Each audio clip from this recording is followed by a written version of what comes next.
बिस्मिल्लाहिर्रहमानिर्रहीम। अस्सलाम वालेकुम। आज का दिन पाकिस्तान की सियासत में बड़ा सनसनीखेज रहा। पाकिस्तान की कौमी असम्बली हो या पंजाब की सूबाई असम्बली, दोनों जगहों पे आपको मुख्तलिफ इवेंट्स देखने को मिले हैं। कौमी असम्बली में राजा परवेज़ अशरफ बिला मुकाबला पाकिस्तान के कौमी असम्बली के स्पीकर मुंतखब हो गए हैं, जबकि पंजाब में सूबाई असम्बली में एक हंगामा खेज दिन के बाद परवेज़ इलाही जो है अपना हाथ उड़वा बैठे और हमजा शहबाज शरीफ जो है वो सीएम पंजाब बन गए हैं। इसके अलावा अगर हम पाकिस्तान के एक्सटर्नल बॉर्डर्स के ऊपर देखें तो वहाँ पे पाकिस्तान ने अफ़गानिस्तान के अंदर 5 मुख्तलिफ मुकामात पर एयर स्ट्राइक्स की हैं, जिसमें पाकिस्तान एयरफोर्स के जेट तैयारों ने हिस्सा लिया और तूरो न्यूज़ के मुताबिक 40 के करीब बंदे उसमें मरे हैं, जिनके बारे में बताया जाता है कि उनका ताल्लुक टीटीपी से था। जैसा कि आप सब जानते हैं कि कुछ दिनों से शुमाली वज़ीरिस्तान की तरफ जो हालात थे वो दहशतगर्द वहाँ पे हमले कर रहे थे और हमारे फोर्सेस की कुछ जवान उसमें शहीद हुए हैं। तो उसके मुकाबले में फिर पाकिस्तान एयरफोर्स ने स्ट्राइक की और वो चूँकि अफ़गानिस्तान के अंदर थी तो उसके ऊपर अफ़गानिस्तान की तरफ से शदीद रद्द-ए-अमल भी आ रहा है। अगर हम देख लें तो उसमें सबसे पहले अगर हम अफ़गानिस्तान में ट्विटर के ऊपर देख लें तो जो ट्विटर के ऊपर ट्रेंड चल रहे हैं वो पाकिस्तान मुखालिफ चल रहे हैं। दूसरा, पाकिस्तान के जो सफ़ीर है उनको अफ़गानिस्तान ने तलब किया और शदीद एहतजाज भी रिकॉर्ड करवाया और साथ साथ उनकी तस्वीर भी शाया की, जिससे आप अंदाज़ा लगा सकते हैं कि वो कितना उन्होंने शदीद बरहमी का इजहार किया। और इसके अलावा पाकिस्तान मुखालिफ सेंटिमेंट्स को वहाँ हवा भी दी जा रही है। अगर आज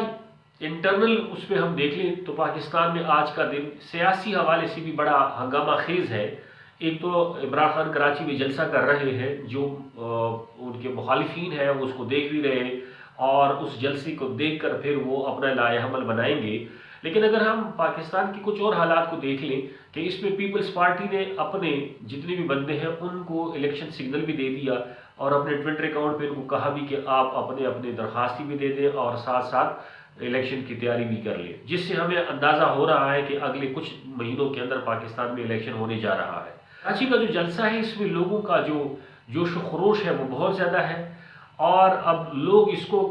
पेशावर के जलसे से नाप रहे हैं कि आया ये पेशावर के जलसे से बड़ा होगा या नहीं, और ये आगे सियासत के ऊपर इसके क्या असरात होंगे ये भी हम देखेंगे। पेशावर के जलसे को आपने देखा कि बहुत सारी टीवी चैनल्स ने उनका बाइकआउट किया और थोड़ा इमरान खान की तकरीर को थोड़ा सा करके दिखाया, जिसमें कुछ चैनल्स ने तो ज़्यादा दिखाया और उनकी रेटिंग भी बहुत ज़्यादा हाई थी। इस जलसे के बारे में भी लोगों का ये ख्याल था कि इसका भी बाइकआउट होगा और हुकूमत की तरफ से ये सिग्नल भी आ रहे थे कि वो जलसा नहीं दिखाएंगे। लेकिन चूँकि आपको पता है कि चैनल्स की भी मजबूरी होती है, उन्होंने भी रेटिंग लेनी होती है, तो अभी अगर हम देख लें तो उस चैनल की जो इस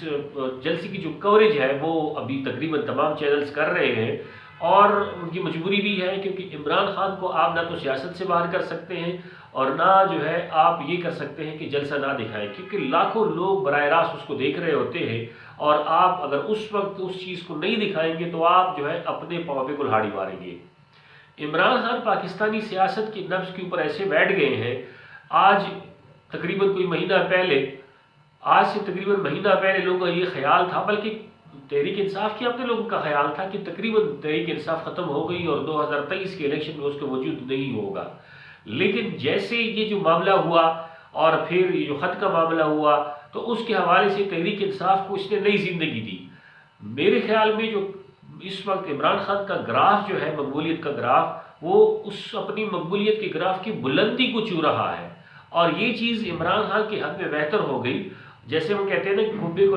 लत पड़ी और उसकी कुब सीधी हो गई, तो ये भी इमरान खान के लिए वही है कि आप जो है वो महंगाई में फंसे हुए थे, आपके खिलाफ नेगेटिव सेंटिमेंट्स थे, लेकिन इस एक